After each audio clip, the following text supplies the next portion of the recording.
దూరపు కొండలు నునుపు అంటారు కదండీ! అలాగే నేను కూడా ఎప్పటినుంచో ఒక ఇంటర్నేషనల్ స్కూల్‌ని చూసి అక్కడ ఎలా అయినా జాబ్ చేయాలి అనుకుని ఇంటర్వ్యూకి చాలా బాగా ప్రిపేర్ అయిపోయి, ఇంటర్వ్యూ అయితే అద్భుతంగా అటెండ్ చేసి, నాకెలాగైనా ఇక్కడ జాబ్ తెప్పించు స్వామి అని స్వామికి చాలా మొక్కులైతే మొక్కేసుకున్నాను నేను.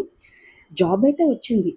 కానీ అక్కడ జాబ్ చేస్తుంటే తెలిసిందండి నాకు. నేను ఇంతకు ముందుండే స్కూల్‌లోనే నా లైఫ్ చాలా బాగుంది అని చెప్పి. అక్కడ ఎప్పుడైతే నా హెల్త్ ఎఫెక్ట్ అయిందో, అక్కడ స్ట్రెస్ లెవెల్స్‌ని భరించలేక, అప్పుడే నేను రియలైజ్ అయ్యానండి. ఈ అకాడమిక్ ఇయర్ కంప్లీట్ అవ్వగానే ఇక్కడైతే జాబ్ మానేయాలి అని చెప్పి. అలా అని ముందు స్కూల్‌కి కూడా వెళ్ళలేను నేను. సో, అక్కడైతే నేను జాబ్ మానేశాను. కానీ నేను అడిగినందుకు నాకు స్వామి అయితే జాబ్ ఇప్పిచ్చాడు కదండీ!